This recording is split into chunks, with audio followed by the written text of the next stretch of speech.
Nós começamos falando de uma doença que tem afetado cada dia mais pessoas, o diabetes. De repente você faz uma consulta ao médico, o médico prescreve alguns exames que identificam um alto índice glicêmico.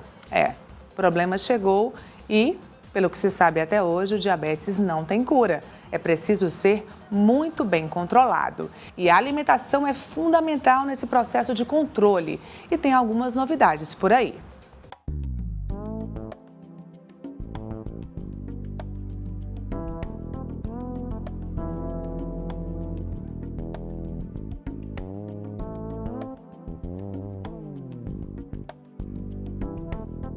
Doutora Fabiana Fontes já está aqui comigo, nutricionista, e vamos falar sobre a alimentação do dietético. Temos novidades por aí e a alimentação é importante para todo mundo. E para o paciente diabético, mais ainda, não é, doutora? É fundamental. Tudo bem? Que bom ter você mais uma vez aqui no Check-up. Obrigada pelo convite, é sempre um grande prazer poder ajudar. Doutora, e aí? O que é que tem de novidade nesse assunto?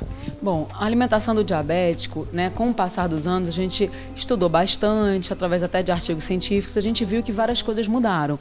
Antigamente, o diabético não podia consumir nenhuma fruta ou em quantidades muito reduzidas. Hoje a gente sabe que existem frutas excelentes para ele consumir, como o abacate, é maravilhoso, o açaí é super rico em antioxidantes, tem uma gordura boa, protetora, aumenta o HDL. Então, a maçã tem baixo índice glicêmico, a pera. Então, hoje, antigamente, o carboidrato era classificado da seguinte forma: carboidrato complexo, carboidrato simples. Hoje a gente sabe que a gente classifica pelo índice glicêmico. O que é isso? É a velocidade do açúcar do alimento na sua corrente sanguínea. Para o diabético, quanto mais lento esse carboidrato, melhor. Então, a maçã, a pera, pela quantidade de fibras que ela possui também, ela tem baixo índice glicêmico. Então, o diabético pode estar consumindo essas frutas, é claro, sempre com moderação, para que esse açúcar dessa fruta vá mais lentamente para a corrente sanguínea dele. Então, o segredo aí é a fibra. Isso. Tem que ter esse equilíbrio com a fibra, glicose e fibra. A fibra e a quantidade de gordura também. Como o abacate tem uma quantidade maior de gordura muito boa, muito benéfica, acontece que o abacate vai mais lentamente também para a corrente sanguínea dele. Então, uma outra questão também era a questão de adoçantes. Antes o diabético podia, tem adoçante? Pronto, posso consumir. E não é assim. Hoje a gente sabe que o aspartamo ele não é muito interessante, ciclamato de sódio, a sacarina sódica. O que prevalece? A estévia. A estévia é o melhor adoçante para ser consumido. E mesmo assim, ele tem que ser consumido com moderação. Não é porque o alimento, o produto industrializado tem adoçante que o diabético pode comer à vontade. Até porque vários alimentos industrializados são ricos em corantes, conservantes, sódio. Então, a gente sempre tem que orientar que ele tenha cuidado ao consumir esses alimentos industrializados e quais alimentos industrializados são mais indicados no caso deles. Doutora, voltando ainda para a fruta, porque eu tenho muitas dúvidas aí com relação aos adoçantes, quais são as frutas que devem ser evitadas pelo diabético? Manga tem altíssimo índice glicêmico, uva tem altíssimo índice glicêmico, ata, caqui, melancia, o ideal seria comer com moderação. Então, essas frutas, o ideal seria evitar, por enquanto, tirar do cardápio e deixar as frutas como melão, é tranquilo. A laranja, tem aquela parte branquinha da laranja, então o ideal é descascar e deixar aquela parte bem branca, que é riquíssima em fibras, para poder justamente retardar essa frutose dessa fruta. Por exemplo, alguns diabéticos gostam de suco e o suco tem que ser tomado com muito cuidado. Até a princípio, por exemplo, suco de uva, apesar de ter resveratrol e antioxidantes, antocianinas, que fazem bem à sua saúde, para o diabético, o suco de uva vai elevar muito a glicemia sanguínea dele. Então, o suco de uva a gente não prescreve. O suco de laranja, a gente opta o quê? Para ele comer a laranja. Porque a laranja ela vai ser mais rica em fibras. Então, esse carboidrato, a frutose da fruta, da laranja no caso, vai mais lentamente para a corrente sanguínea dele. E lembrar também que as frutas não podem ser consumidas ao mesmo tempo, tem que ser distribuídas ao longo do dia. Isso, a quantidade, porque uma coisa é o índice glicêmico, outra coisa é a carga glicêmica. O que é isso? É justamente envolvido a quantidade. Então, não adianta ele comer 5 maçãs. Então a maçã está liberada, eu vou comer um monte. Não, por quê? Porque isso vai gerar uma carga glicêmica maior. Então, o açúcar açúcar daquela fruta vai do mesmo jeito para a corrente sanguínea dele. Então é sempre com moderação, é dividir as frutas ao longo do dia, né? Por exemplo, uma no café da manhã, a outra no lanche da manhã, a outra no lanche da tarde, e dar sempre prioridade a esse tipo de fruta. Pode ser usada também como sobremesa? Pode ser usada como sobremesa também, sem problemas. Deve, né? Deve. Que os doces são abolidos. Isso. Aí a fruta vai matar a vontade dele comer um docinho e vai ter vitaminas, minerais, são super benéficas depois do almoço. Até o abacaxi, que é rico em bromelina, ajuda na digestão, também tem baixo índice glicêmico. Então, um abacaxi depois do almoço é excelente. E as frutas, só colocar adoçante se for necessário, porque tem frutas que já são docinhas, né? Isso. O ideal é usar o mínimo possível de adoçante. Até no café. Cafezinho amargo. Até no café. Tudo com o mínimo Está possível. com alto índice de glicemia, tira o adoçante até do café. É isso. É o castigo. É o castigo. Tem direção aí, tem alvo esse recado, né, doutora? Tem, com certeza. Um monte.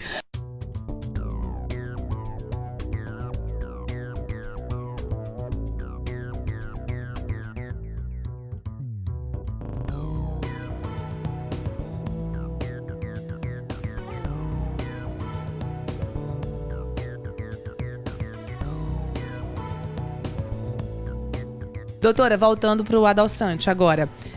Em pó ou líquido? Olha, até para quantificar seria melhor o em pó. Porque o líquido, quando a gente prescreve 6 gotas, normalmente o paciente vai lá, pega o adoçante, ela é adoçante, não tem caloria, eu vou tomar à vontade. E não é assim.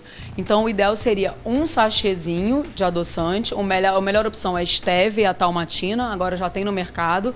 A stevia pura, e você vai colocar um sachêzinho no suco ou no seu café. 300 ml de suco? Isso, 200 a 200 ml de suco, um sachê. Então 2 se for um pouco mais. Se for um pouco mais, isso. E com relação aos carboidratos, os grandes vilões, continua essa questão da moderação? Se comer arroz, não usar farofa, não usar um macarrão, isso aí não mudou? Isso não mudou. Assim, o que mudou foi o tipo de carboidrato. Porque assim, em vez de você estar comendo o arroz branco, a gente prioriza o arroz integral. Porque o arroz integral ele vai ser mais rico em fibras e mais nutrientes também. Em vez de você estar usando a batata inglesa, você pode estar trocando pela batata doce ou pela batata Yacon. É sensacional também. A baroa, não? A baroa tem um pouquinho mais de carboidrato. Ai, amei batata baroa. Não conhecia a batata baroa. É deliciosa, é isso.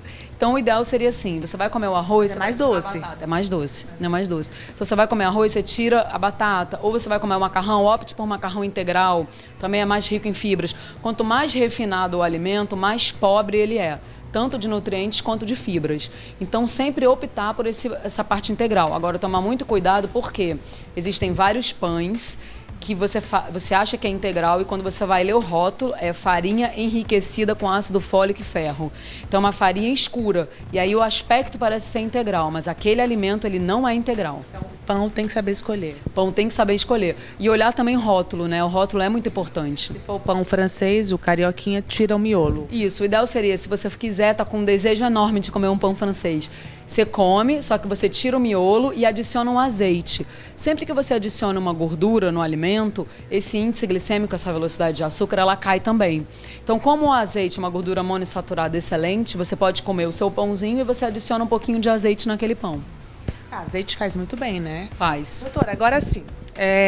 São produtos diet, light, zero. Isso é muito confuso. Até porque há muita variedade no mercado hoje. Tem doces, diet, tem chocolate, diet. Como é que fica essa questão aí para o diabético? Pode comer tudo que é diet? Então, assim, essa é uma outra questão muito importante. Por quê? O que significa o diet? É retirada de algum composto que, a princípio, faria mal para aquela pessoa que tem uma determinada patologia. Ou seja, o alimento diet é retirado o açúcar para o diabético, é retirado o sal para o hipertenso, é retirado algum ingrediente com relação à patologia determinada. Só que o diabético, ele acha o seguinte, ele vê no rótulo, não tem açúcar, só tem adoçante, eu posso comer à vontade. E não é assim, porque para o produto se estabilizar, que acontece? Eles tiram o açúcar, mas eles necessariamente precisam colocar um outro ingrediente. E Uma compensação. Existe uma compensação, e normalmente é da gordura ou de um outro item não tão interessante. Então não é porque é um alimento diet, que não tem açúcar, que é um produto bom para ser consumido. Se for um alimento rico em sódio, se for um alimento rico em corantes, conservantes, aromatizantes, você tem que evitar, mesmo que não tenha o açúcar, né, mesmo que tenha o adoçante. Mas no caso deles tem que ser o diet. O light e o zero não. Não, porque o light, o que significa o light? O light é redução de 25% das calorias daquele determinado produto. Mas tem açúcar. Mas pode ter açúcar. Pode até ser reduzido, mas pode ter açúcar. Então é muito arriscado. E o zero? O zero é retirada também de algum produto total, mas pode ser uma retirada de uma proteína, pode ser uma retirada de uma gordura. Então não necessariamente é retirado o açúcar. Açúcar só o diet. Isso, açúcar só o diet, e ele tem que olhar o rótulo. Se tiver maltodestrina, é um açúcar. Se tiver xarope de milho, xarope de glicose, é um açúcar. Então isso tem que ser evitado. Até porque tem que olhar o rótulo também, porque alguns adoçantes, como ciclamato de sódio, sacarina sódica e o aspartame, eles não são tão interessantes. Então, se tiver só isso, o ideal é sempre optar por alimentos mais saudáveis. Eu costumo falar que a alimentação melhor é a alimentação sem ser industrializada. Claro que nessa vida corrida que a gente tem, trabalho, e leva a filho para a escola, volta, e às vezes a praticidade domina, mas sempre um alimento industrializado, ele vai ter mais sódio, vai ter mais conservante, às vezes tem aromatizante, tem glutamato monossódico, tem tanta coisa dentro que não vale a pena ser consumido. O ideal seria a fruta, seria a verdura, seria o legume, seria a proteína, um ovo. Você pode levar para o trabalho até um ovo cozido, né? 2 ovos cozidos, é riquíssimo em proteína, para o diabético é muito interessante. Então você pode optar por alimentos mais saudáveis. Olha, gente, é muito detalhe e são cuidados para a vida toda. Então, se você passou aí desse índice de 99, né, que é o máximo, o índice de glicemia, tem que ter um acompanhamento, você já tem diabetes, e o acompanhamento nutricional é fundamental para a vida toda. Isso, para a vida toda. Porque a diabetes é uma doença que ela pode ser controlada, mas se você pegar um diabético descompensado, pode gerar vários danos à sua saúde, pode levar a problemas bem mais graves e pode até ocorrer o falecimento do indivíduo. Então, a nutrição é fundamental. Você vai ser o que você come e nem sempre os alimentos... é fruta, eu posso comer à vontade, eu posso comer o que eu quiser. Não é bem assim. Você tem que sempre acompanhar seus exames de sangue, né? Vá aos médicos com frequência. Normalmente os homens fogem dos médicos. Então, assim, vá ao cardiologista, vá ao endocrinologista, frequente, vá ao nutricionista. Eu sei comer tudo. Não sabe. Tem muitas coisas que a nutrição traz para você que é novidade, que vai fazer bem para sua saúde. É uma dieta, a nutricionista ela vai fazer uma dieta individualizada. É uma dieta para você, é o que você precisa, é o seu dia a dia, é o que você precisa de energia, de proteína, enfim. Então o nutricionista vai arrumar a alimentação dessa pessoa. Muito bem, doutora Fabiana. Passaríamos a semana toda conversando, porque é muito assunto, né? E temos muitos diabéticos nos assistindo, mas já deu para dar uma boa orientada. Eu espero que as pessoas se conscientizem, se cuidem, porque a coisa é séria. Muita gente amputando membros, né? Muita gente com problemas cardíacos, cardiovasculares. Então, se cuidar. Beijo, doutora. Muito obrigada e até a próxima. Obrigada pelo convite. É um grande prazer sempre estar aqui com você.